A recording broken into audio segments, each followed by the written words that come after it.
What's going on, guys? It's Jimmy here. Welcome to our daily show where we discuss everything going on here in our country on a daily basis here on our YouTube channel. If you haven't subscribed here, make sure to subscribe down below so you don't miss out on new videos. We got White House economic advisor Brian Deese says that Congress could bring down inflation with basically just a single vote here.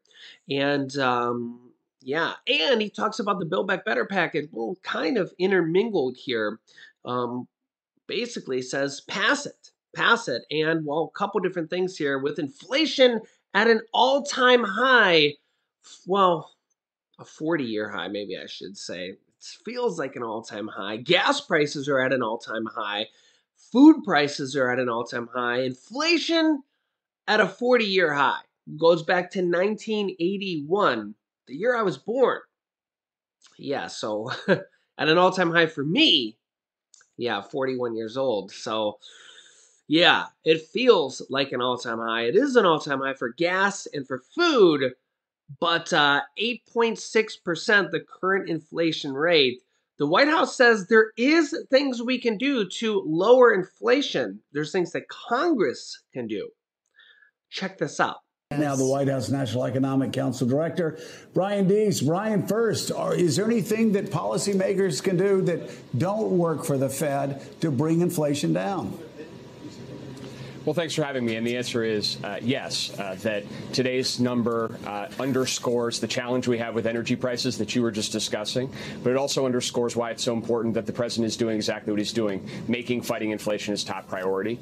And obviously, giving the Fed the independence to operate, as Stephanie just raised, this president is doing something that other presidents haven't, making clear that he will not politicize that process. But beyond that, there are steps we could take right now. Number one, Congress could pass the shipping bill that is in front of them to crack down on the exorbitant prices that ocean shippers are charging. We talked to company after company that says the prices that they have to pay to ship their goods is getting passed directly on to consumers. We could take that action to lower those prices. Second, we could take action to lower typical costs that families are facing right now, like prescription drug prices and the costs on their utility bills. And we could do that while also reducing the deficit. If we do that, then fiscal policy, the steps that Congress is taking, would actually be complementary to what the Fed is trying to do.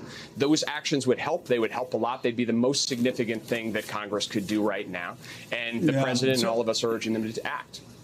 So, Brian, what about the Fed chairman? I mean, at some point, as we would say in Northwest Florida, the horse is already out of the barn. And the horse isn't transitory. The horse is here to stay. We're up to 8.6%. That 8.6% could become 10, could become 12 if the Fed doesn't start acting aggressively.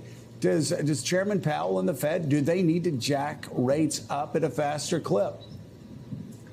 Well, central to what the president is doing is saying the Fed has the space it needs to do everything that it needs to take on inflation.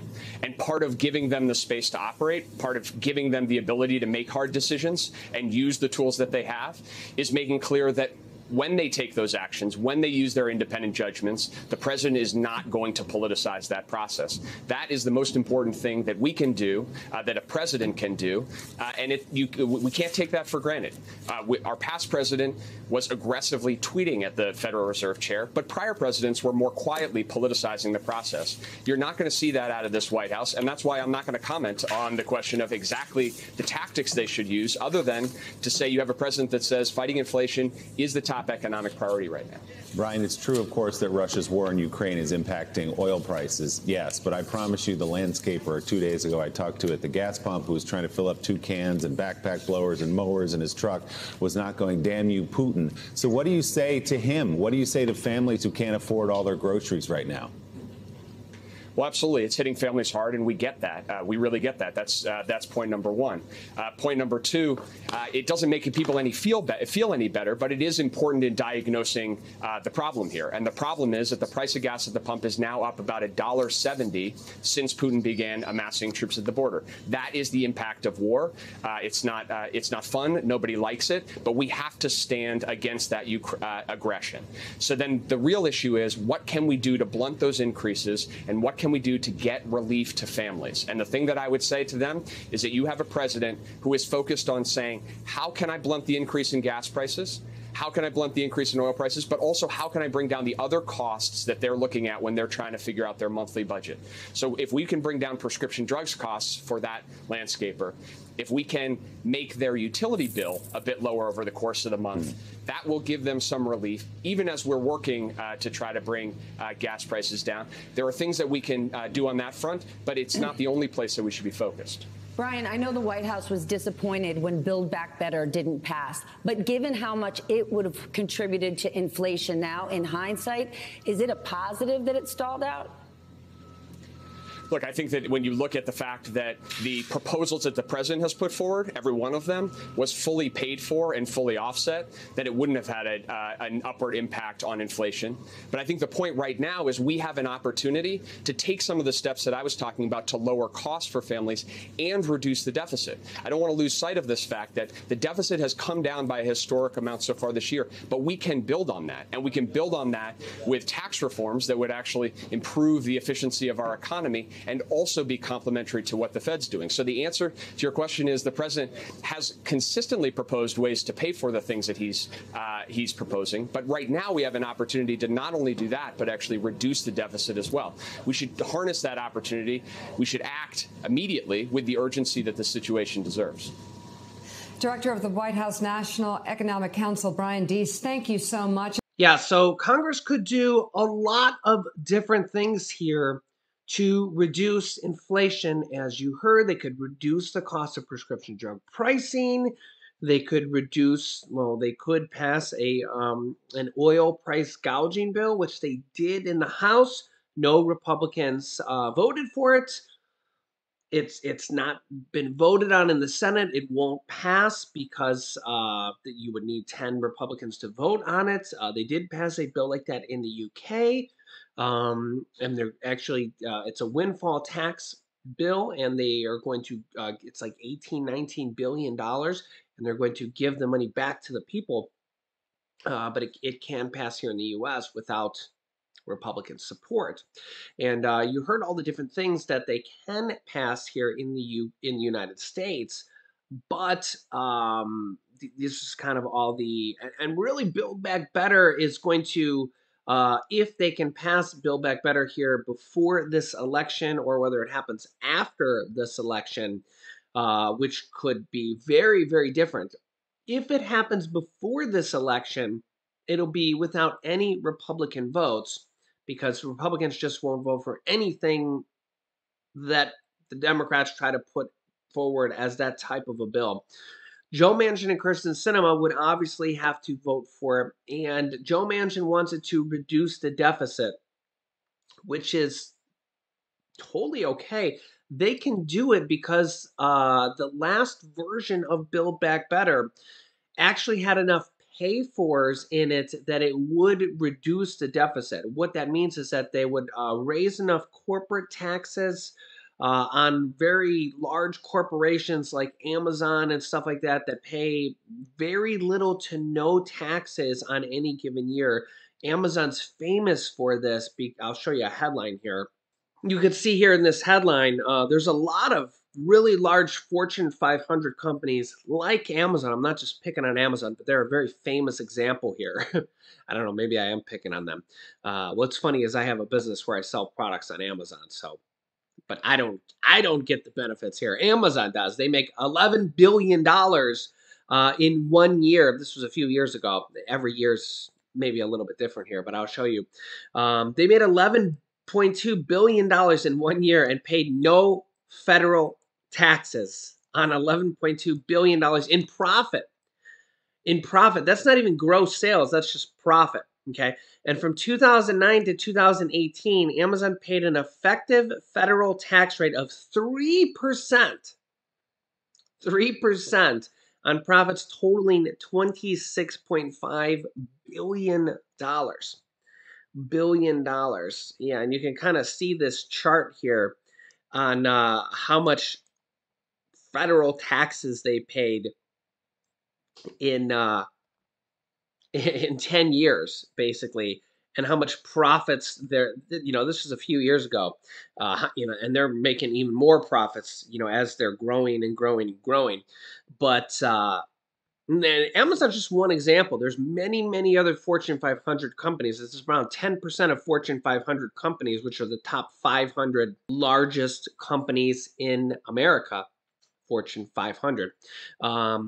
Anywhere on any given year, about 10% of the top 500 companies in America pay zero federal taxes every year. And this is legal. It's just the way the tax code is. So this is why the Democrats, at least, want to raise the corporate taxes a little bit. Former President Donald Trump actually dramatically lowered the corporate taxes for corporations.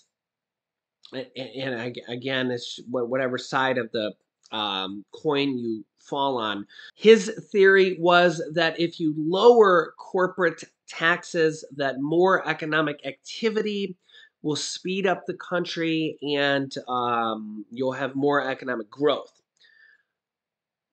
So whether or not that works or not, you'd have to ask. Everybody would have a different opinion. But he did add about $8 trillion to the national deficit. How much Biden will add, time will tell. But as of right now, the country is actually reducing the deficit. And really, I can't really credit Biden for this, just like I really don't credit Biden a lot for the inflation. I know a lot of Republicans say, how could you not blame it all on Biden? But I also don't blame Biden for all the job growth that he's getting right now. And I also don't really credit Biden for they're actually going to pay down the deficit around 1.5 trillion to 1.7 trillion. In comparison, Trump added $8 trillion to the deficit. Now, Biden's going to pay down the deficit 1.5 to 1.7 trillion dollars here, they're saying, over the course of the next 12 months, because of how much money the federal government is taking in right now from tax revenues. If you've been watching my channel, this is how you can tell I'm truly not Democrat or Republican, because I'm really not giving Biden the credit for this stuff. Because really, it's not, he didn't really do anything to get the credit for this here. It's just part of the economic cycle, okay? This is part of the recessionary cycle, is that when we had the depth of the pandemic, it hit. Basically, a lot of businesses went out of business. The country shut down. Our version of a shutdown, not nearly as bad as what China had. Their lockdown is literally a lockdown. But basically, we had our shutdown. Gas prices plummeted because of demand, et cetera, right? And we had our recession full blown, okay? And inflation went down to close to zero. And sometimes in recessions, inflation will go negative, okay? And then as you come out of the recession, inflation will spike up, and this happens. If you study recessions, if you just look back to recessions, you'll see this happens over and over and over and over and over, okay?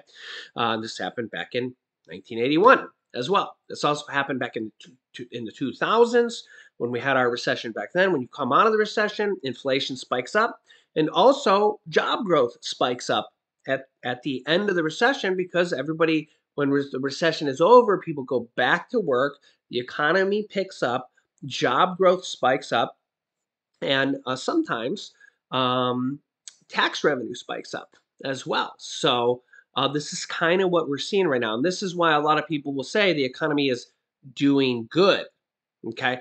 But it's a double-edged sword right now, because the problem we're having right now is, as you know what I'm going to say, is the inflation is too high, too hot. And what some economists would say is that because the economy is overheated, and this is because there's a lot of factors. A lot of people have gone back to work quickly But really, it's not really that. It's a lot of the supply chain issues, the war issues, the Putin issues, the oil gas issues, and of course you could blame it on Biden. I get it, but you know, the issue I have with blaming it on Biden as a true, and then that's why I really don't credit Biden with, he's gonna try to take a lot of credit for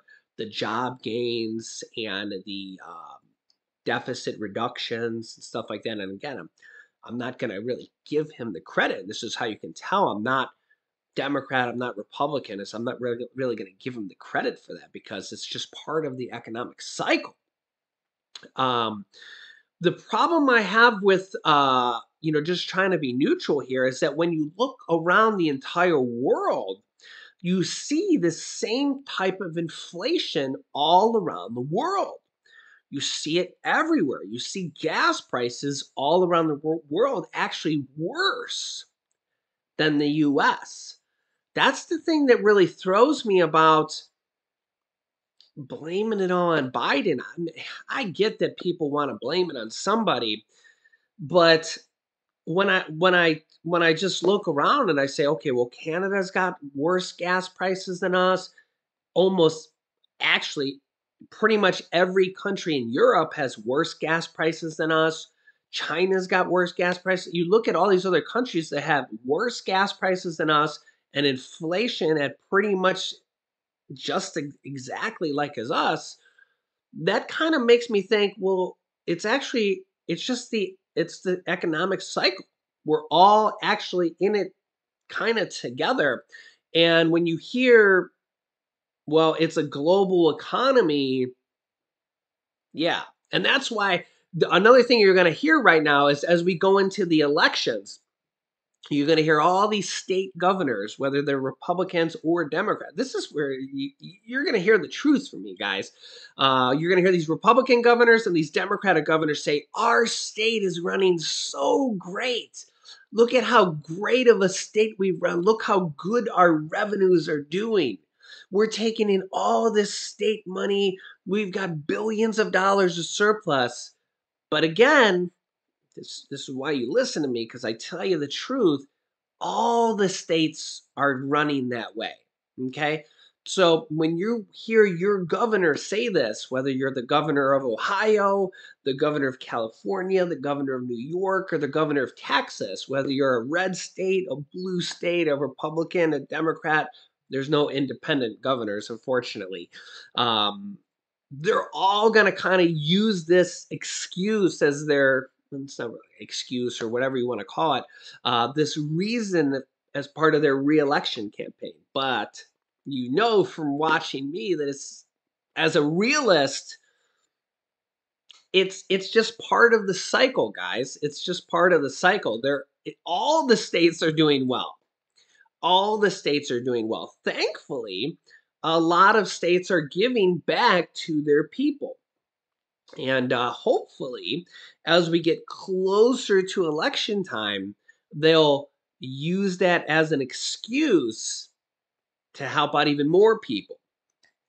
So, I don't know, maybe we wish that there was an election year every year so more people would get the help they need and they could use that as an excuse to help people out. At least people are getting help, or at least so far, a lot of people are. And I think that as we get closer and closer to election time, we're going to see a lot more people get help.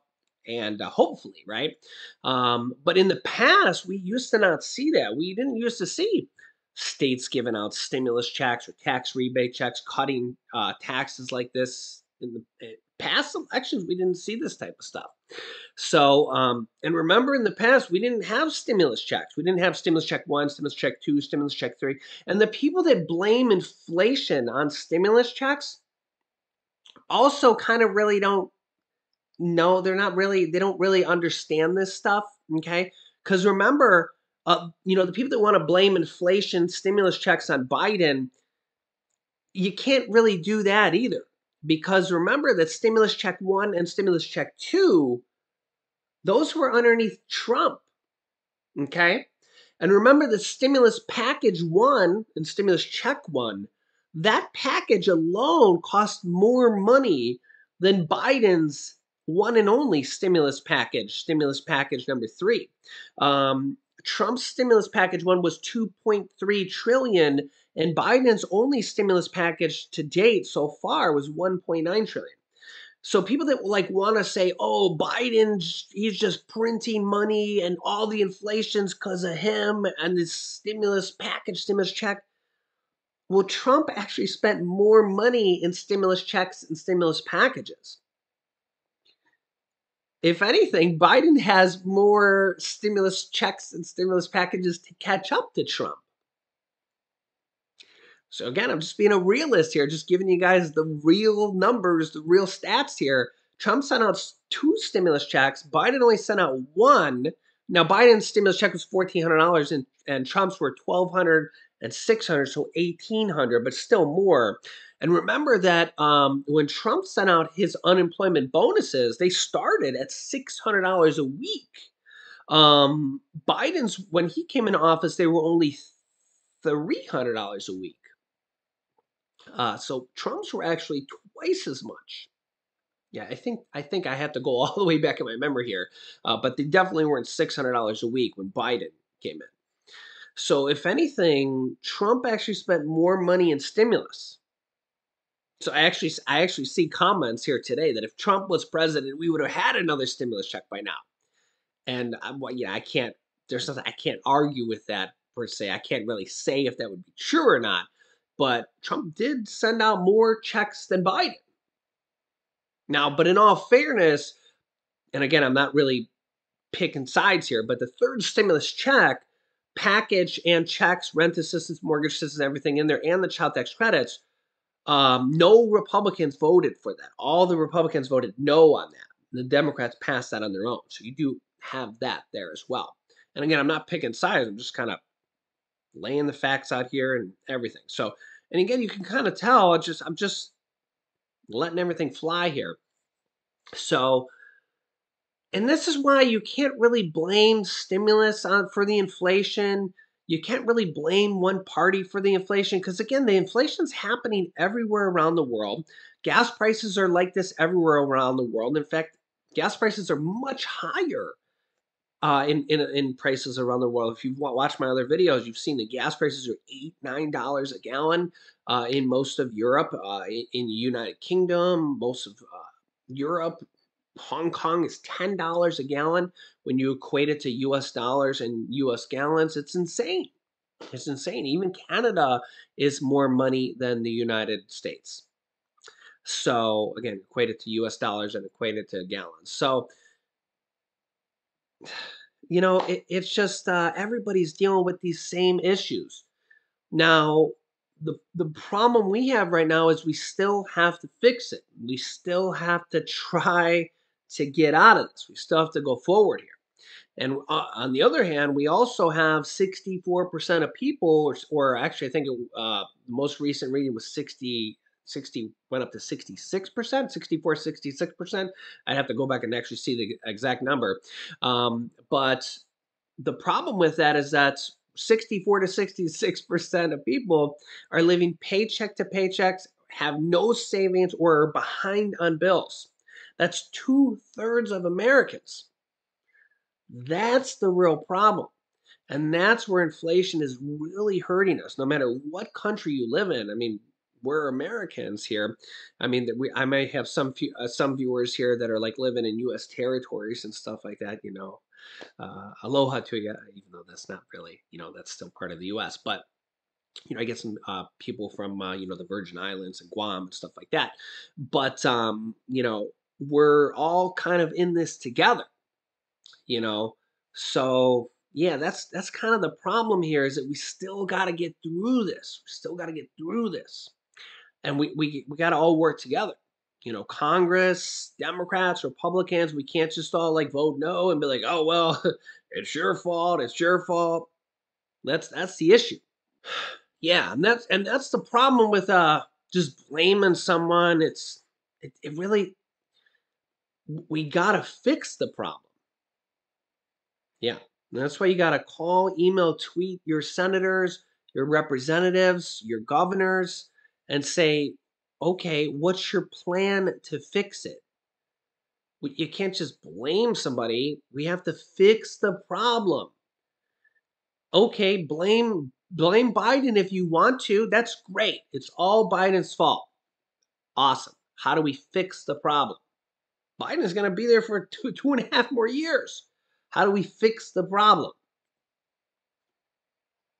That's what really matters. So, and again, you've seen the interview that says, here's all the things we can fix. Here's all the things we can pass. If we vote no on all of them, let's fix the problem. So let me know your thoughts in the comments, and I'll keep you up to date. Make sure to subscribe to our YouTube channel down below. It's free. It's one of the few things that are free left to do here in this country. So after you click subscribe down below, then click the bell icon so you get notifications when we go live. I'll keep you up to date. You can click here to see my newest video on $2,400 Social Security raises. You can hear Bernie Sanders directly. And here's my newest video on stimulus checks as well. So click on one of those videos next. Thanks for watching, guys, and I'll see you in the next video.